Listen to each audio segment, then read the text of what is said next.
Let's talk about a game here that I know we all have action on. And guess what, boys? We're all on the same side here. And every time that we're all on the same side, it has worked out well for us this year. Cincinnati Bengals at the Denver Broncos. As we sit currently, there is 1-3 still available if you want to take Cincinnati. There are 2.5s everywhere else if you want to take Denver. Total of 44.5. Guys, I was looking for, as I mentioned, I was looking for dance partners for that teaser leg for the Dolphins. That was available at 1.5 earlier in the week with the Bengals. So I did go ahead and tease that up to have them at 7.5 to go along with the Dolphins. That said, yesterday, upon the news that Joe Burrow didn't practice on a Wednesday, which, by the way, he wouldn't have done anyway, like with any sort of nick or any sort of anything.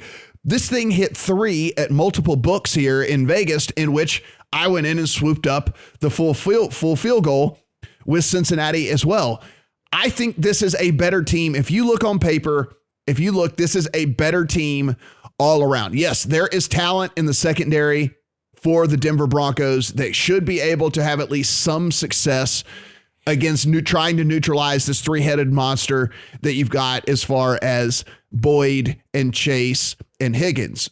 You add Izoma in there. You got Joe Mixon as well. I just think there's too much here on the Cincinnati side of things in order for Denver to be able to compete in this game. Like I like Cincinnati outright in this thing. I think that the people who would be backing Denver here would say, okay, advantage us run offense versus run defense for Cincinnati. And look, that's probably true. That's probably the case. But how often are you going to continue to find success over and over and over again in that well and still be able to keep up enough points on the board to deal with what Burrow and that offense is going to be able to do? So I don't know. I mean, I think it's a fair point that there's at least maybe some sort of advantage there in that, but not enough to get me off of Cincinnati here. Yeah, I mean, I've got a bad number here. I bet Bengals on open at plus 108 because I thought they should be favoured. And then so I bet some more plus 3 with you yesterday. They're still plus 3 minus 110's about. And yeah, I'll just pretty much agree with you. Like, I'm not worried about Burrow's finger. He was the highest graded quarterback in the NFL by PFF last week. You know, they lost that game. So the look ahead here was Bengals minus 3. So we've gone from 3 to 3 here. What happened? The Broncos beat up the Lions. Well, like we've already covered that was a little bit fluky, and the Lions were in a horrible spot.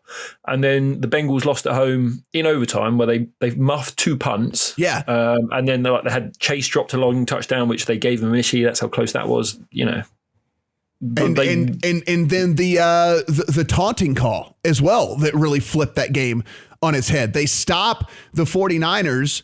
And the 49ers are going to have to attempt like a 47-yard field goal, and they call that taunting penalty, and that's a 15-yard penalty, automatic first down, and then they end up turning that into a touchdown. I mean, and as you said, it still took overtime for San Francisco to win that game. What was frustrating about that game is the Niners had no cornerbacks. Well, not frustrating because they had the Niners, but like they didn't pass till the second half. They were running the ball like 50% of the time, and then it's like they suddenly got down and went, "Oh, we better throw it now." Mm-hmm. And lo and behold, throwing to these elite receivers against backup corners, it worked out for them. Yeah. So I do worry a little bit about the coaching here. Zach Taylor's not sharp. Zach Taylor's not sharp. That's for sure. This is the better team. You can probably give Denver, 1.5 home field, and they shouldn't be getting the 3. I don't think.